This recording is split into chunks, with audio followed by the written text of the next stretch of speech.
Mapagpalang araw po sa inyong lahat. Welcome to DJ Sean Stories. Turn on your notification bell, like and subscribe para sa crime stories araw-araw. Sa pagiging nanay, may mga bagay kang nagagawa na hindi mo akalaing kaya mong gawin. Lahat kaya mong isakripisyo para sa kapakanan ng iyong anak. Subalit ano kaya ang mangyayari kapag sobrang minahal ng isang ina ang kanyang anak kahit na may asawa na ito? Yan ang ating kwento ngayon. Ang pagkatuklas. February 16, 2016, bandang alas 7 ng umaga, isang janitor sa China ang nagsimula ng kanyang trabaho para linisin ang isang apartment complex. Sa ilalim ng puno, nakita ng tagalinis ang isang parang manikin. Bago niya lapitan, nainis bahagya ang janitor dahil naisip niyang nag-iwan na naman ng mga kalat ang mga umuupa sa apartment. Maya-maya pa, nakita niyang may umaagos na dugo mula sa manikin. Pero ang katotohanan, ito ay isang labi ng tao. Sa takot ng janitor, bigla na lang siyang napasigaw at tumawag ng tulong. Dumating agad ang mga pulis at ambulansya. At dahil sa ID ng babae, nakilala ang labi na si Shaira. Marami siyang tinamong saksak na kanyang agad na ikinasawi. Sinasabing ilang minuto bago matuklasan ang labi ni Shaira, may nakakita sa kanyang biyanan sa crime scene. Bakit naman kaya ito sinapit ni Shaira at sino kaya ang may gusto na siya ay patayin? Ang labi ng babae ay kinilalang si Zhao Yang o Shaira, 28 years old. Nag-iisang anak lang si Shaira at nag-aaral siya ng nursing sa isang universidad sa Beijing. Natural sa dalaga ang pagiging maalaga at palakaibigan. Ang biyanan ni Shaira ay kinilalang si Zhao Lanzi o Agnes. Si Agnes ay ipinanganak noong 1957 at siya ay panglima sa magkakapatid. Dahil mahirap ang kanyang pamilya at siya ay isang babae, bata pa lamang si Agnes ay ipinamigay na siya ng kanyang mga magulang. May umampo naman kay Agnes at minahal siya ng mga ito ng lubos at siya ay pinag-aral. At nang nasa high school, napansin ni Agnes na tila pinagchichismisan siya ng kanyang mga kaklase dahil siya ay isang ampon. Nasaktan ang loob ni Agnes nang malaman niya na inampun lang talaga siya. Kaya naman nawala ng kumpiyansa sa sarili si Agnes. Kalaunan, nagtrabaho si Agnes sa isang kooperatiba kung saan niya nakilala ang lalaking si Wu Jiali o John. Mabait, gwapo at mapag-alagang tao si John, kaya naman nahulog agad ang loob ni Agnes sa lalaki. Nagpakasal na ang dalawa at taong 1982 nang isinilang ni Agnes ang kanilang anak na si Nico. Kalaunan, tumigil na sa pagtatrabaho si Agnes para maalagaan niyang mabuti ang anak na si Nico. Sa paglipas ng panahon, hindi na masaya si Agnes sa kanyang buhay bilang isang plain housewife. Pakiramdam niya, nakukulong lang siya sa bahay at walang ibang magawa. Hindi na din masyadong nabibigyan ng atensyon ni Agnes ang kanyang sarili at naging mas mainitin ang ulo. Habang ang kanyang asawa ay maligaya sa kanyang karir. Naging manager siya ng isang factory at naging busy sa trabaho. Madalas ay hindi na umuuwi si John kay Agnes. Hindi naman nag-isip ng masama si Agnes sa kanyang asawa, pero isang araw nakita niya ang isang ebidensya na may kalaguyo ang asawa niyang si John. Hindi sila nag-divorce pero naghiwalay na lang ng bahay ang dalawa. Labis na nalungkot si Agnes dahil isa sa kanyang pangarap ay magkaroon ng buong pamilya. Dahil dito, inilaan na lang ni Agnes ang kanyang oras sa kanyang anak. Mag-isang pinalaki ni Agnes si Nico. Magaling mag-alaga si Agnes at napalaki niya ng maayos si Nico. Subalit habang lumalaki ang binata, itinanim ni Agnes sa isip nito na masama ang kanyang tatay. Ayaw din ni Agnes na nilalaro ni Nico ang mga laruan na binibigay ng kanyang tatay. Nang nagbinata na si Nico, nakipagkita ng palihim ito sa kanyang tatay. Nang malaman ito ni Agnes, naggalit siya. Nagsorry naman si Nico sa kanyang ina. Nangako naman si Nico na hindi na niya uulitin yon para hindi sumama ang loob ng nanay niya sa kanya. Lumaki si Nico na palaging sinusunod ang kanyang nanay. Matapos makagraduate, nagkaroon ng trabaho si Nico sa isang government agency. Bumili na din siya ng isang bahay para sa kanyang magiging pamilya. Samantala, sa isip ni Agnes, gusto niya na perpektong babae ang maging asawa ng kanyang anak. Kaya naman si Agnes na mismo ang naghanap ng babae para kay Nico. Ang gusto niya ay ang babaeng susundin siya sa kung ano ang tingin niyang tama. Subalit ni isa sa mga babaeng iyon ay walang nagustuhan si Agnes. May pagkakataon naman na gusto ni Agnes ang dalaga pero ayaw naman ito ng kanyang anak. O hindi kaya gusto ni Nico ang babaeng ipinakilala sa kanya ngunit hindi naman ito gusto ng kanyang nanay. Taong 2010, ang 28 years old na si Nico ay nakilala si Shaira at pareho sila ng edad. Si Shaira ay isang nurse sa isang ospital sa Beijing. Agad na nagkagustuhan sina Nico at Shaira. At matapos ang ilang buwan ng kanilang relasyon, sigurado na si Nico na si Shaira ang kanyang mapapangasawa. Ipinakilala ni Nico si Shaira sa kanyang nanay. Pero hindi nagustuhan ni Agnes ang girlfriend ng kanyang anak. Ayon kasi kay Agnes, si Shaira ay maliit, mas matanda, maliit ang sahod at walang kapatid na lalaki. At dahil walang lalaki sa pamilya ni Shaira, ibig sabihin ang mag-aalaga sa mga magulang ni Shaira ay si Nico. Yun kasi ang kultura sa China.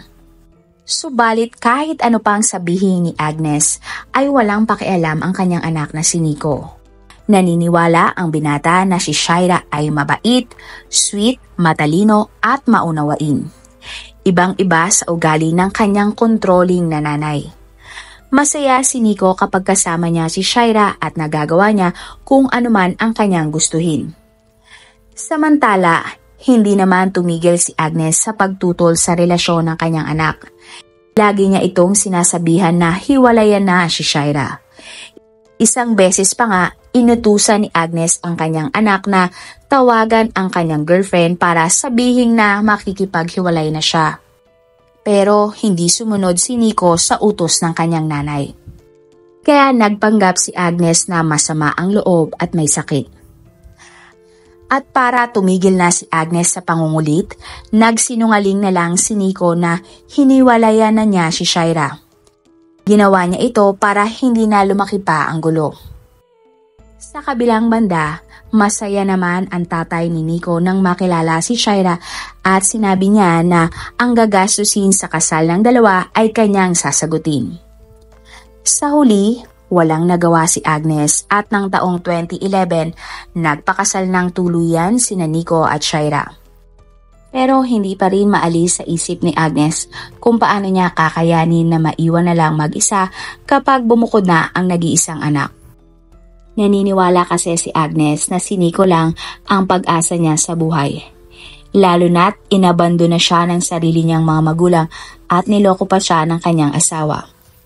Kaya naman, binenta na ni Agnes ang kanyang bahay at lumipat sa bahay ng kanyang anak at ng kanyang asawa.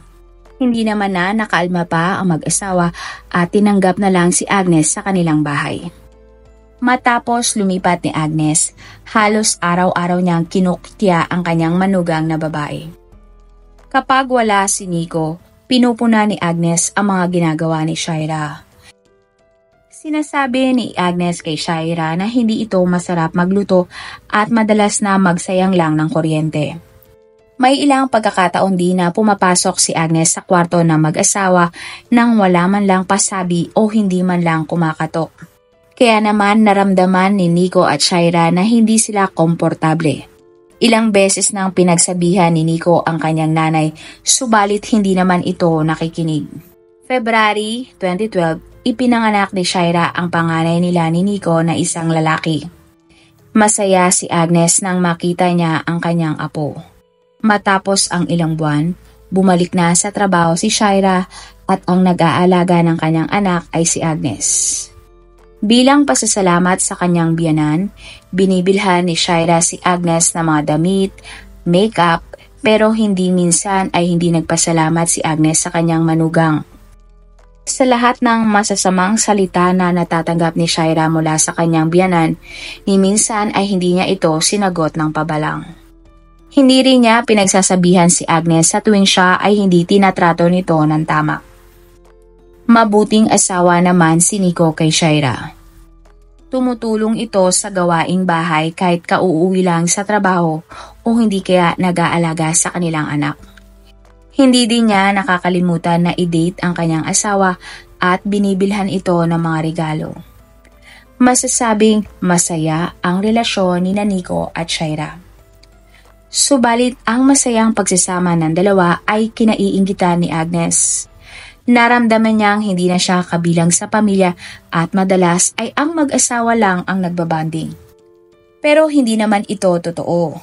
Dahil kapag may araw na tulog si Shaira matapos ang kanyang night shift sa ospital, nakakasama ni Agnes si Nico. Pero nagkasakit si Shaira dahil sa gabi lagi siya nagtatrabaho. Kaya nagpapalit siya ng schedule sa ospital at naging pang-umaga. Kaya naman madalas niya nang makasama si Nico at ang kanilang anak. Madalas nilang ipasyal ang kanilang anak at pagkatapos ay kakain sa labas. Ito ay lalong nagpagalit kay Agnes. Mas nababawasan kasi ang oras ng kanyang anak na siya ang kasama.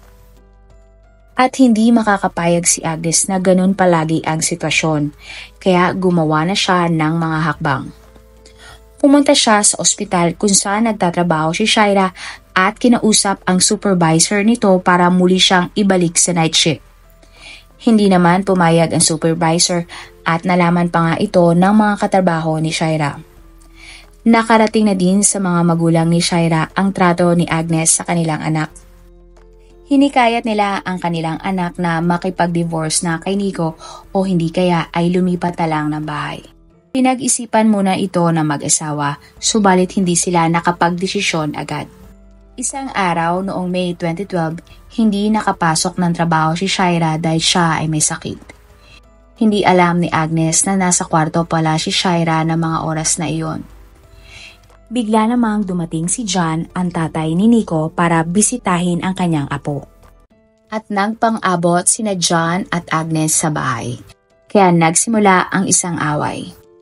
Sa lakas ng pagtatalo ng dalawa, nagising si Shaira.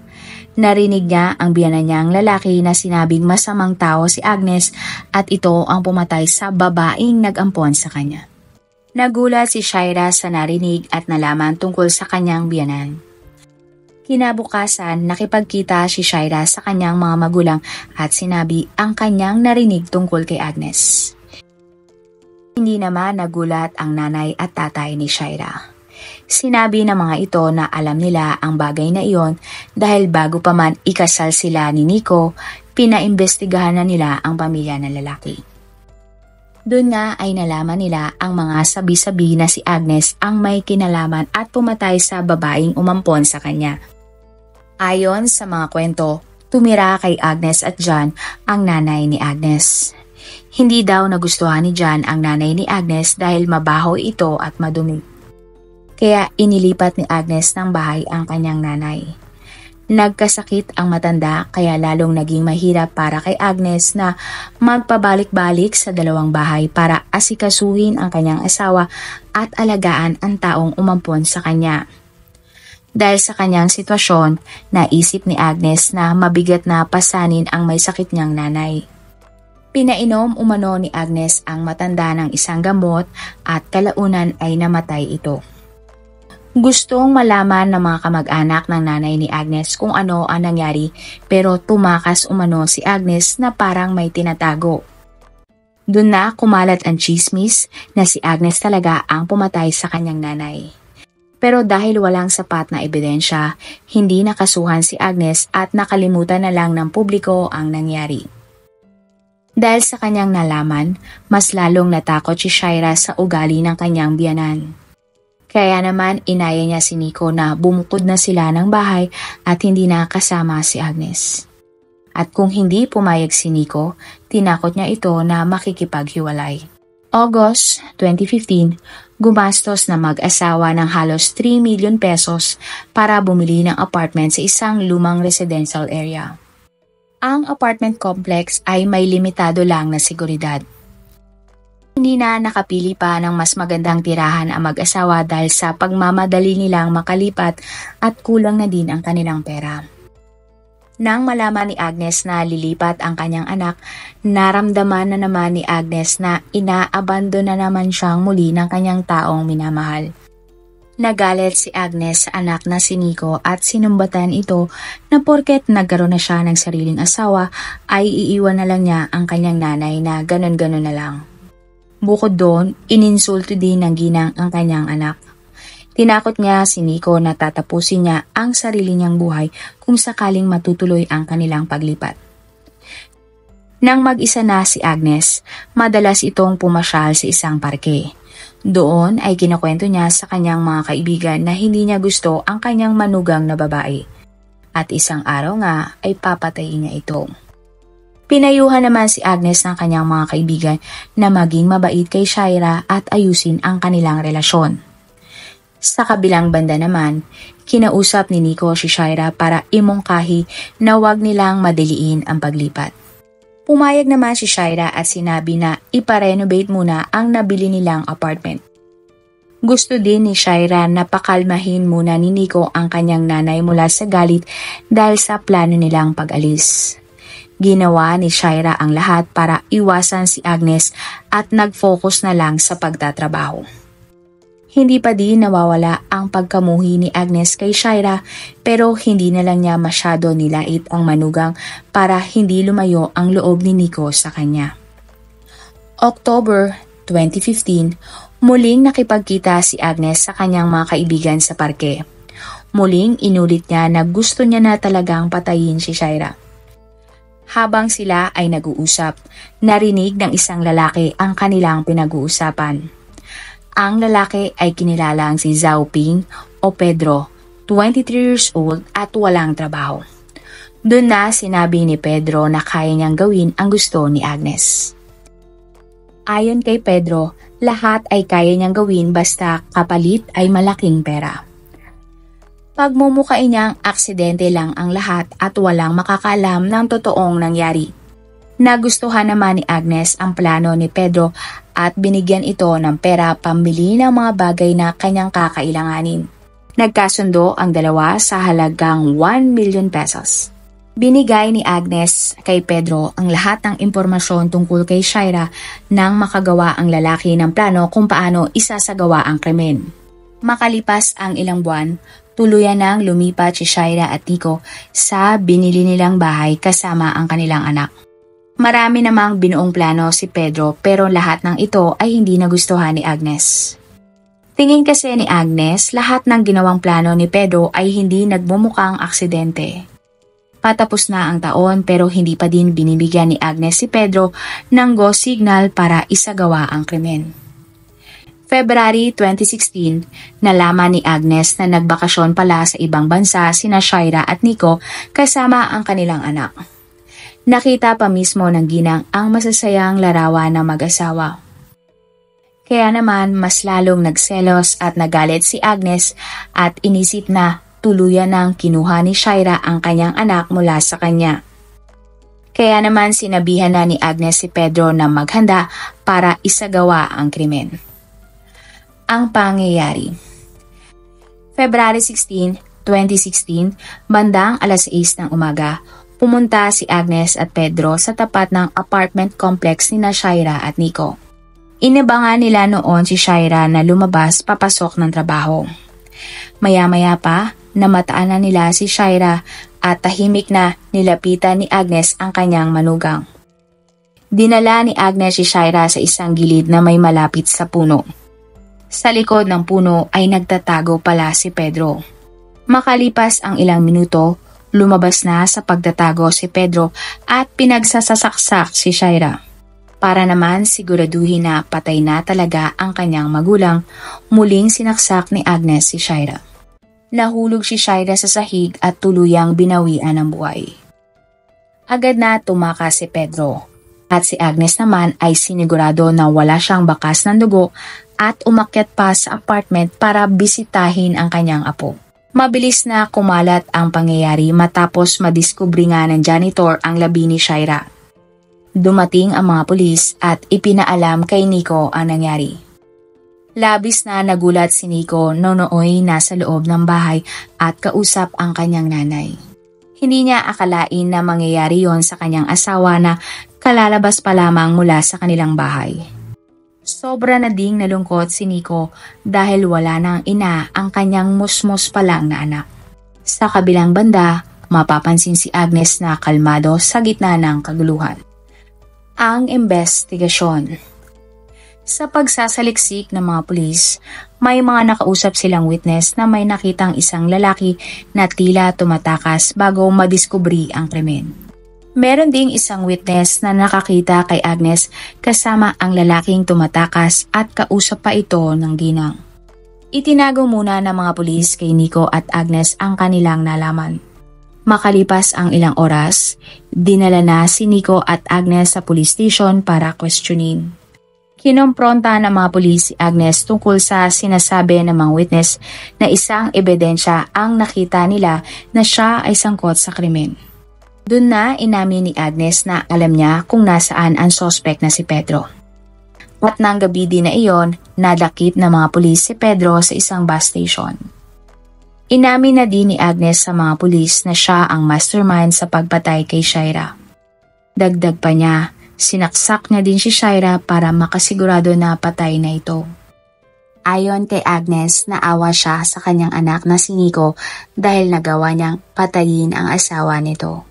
Pero sinabi din ng ginang na nagawa niya iyon dahil sa asawa niyang si John. Nasaktan daw kasi siya nang lokohin siya ng kanyang asawa at nang siya ay iwan ng lalaki. Inamin din ni Agnes na nabulaga na siya ng galit kay John kaya hindi niya na alam ang tama sa mali. February 17, 2016, ipinaalam ng mga pulis kay Nico ang lahat ng inamin ng kanyang nanay sa police station. Blanco ang ekspresyon ng mukha nito at hindi man lang nagawang tingnan ang mata ng kanyang nanay. Umalis ang lalaki sa police station nang hindi man lang nagsasalita. Kinasuhan si Agnes at Pedro ng premeditated murder at pareho silang ikinulong habang naghihintay ng trial. October 24, 2016, nagsimula ang trial sa dalawang suspect. Makalipas lamang ang ilang oras, si Agnes at Pedro ay napatunayang guilty para sa pagplano at pagpatay kay Shaira. Hinatulan si Pedro ng habang buhay na pagkakakulong na walang posibilidad ng parol. Si Agnes naman ay hinatulan ng bitay para sa pagpatay niya sa asawa ng kanyang anak dahil siya ang mastermind. Masaya ang mga magulang ni Shaira sa hatol sa mga sospek. Galit naman ang namayani sa puso ni Nico dahil mismong nanay pa niya ang tumapos ng buhay ng kanyang asawa. Naniniwala ba kayo na dahil kay John na dating asawang ni Agnes kaya niya napatay ang manugang? Tingin niyo ba ay mama's boy si Nico o nasobrahan lang sa pagmamahal ang kanyang nanay?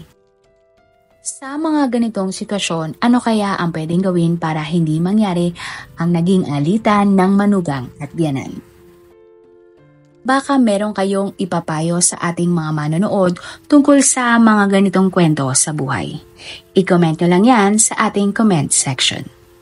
Marami pong salamat sa inyong panonood. Meron ba kayong mga kwento na gusto nyong i-share sa ating mga manonood? O kung may personal po kayong kwento na gusto nyong i-feature sa ating channel, i-comment down below nyo lang ang inyong mga suggestions. Para naman po sa dagdag kalaman, i-subscribe nyo din po at i-follow ang ating iba pang YouTube channel katulad ng Tagalog Facts and Mysteries by DJ Sean at Manila Boy Wonder Philippines. Marami pong salamat sa pagsuporta nyo sa aming mga channel. God bless everyone!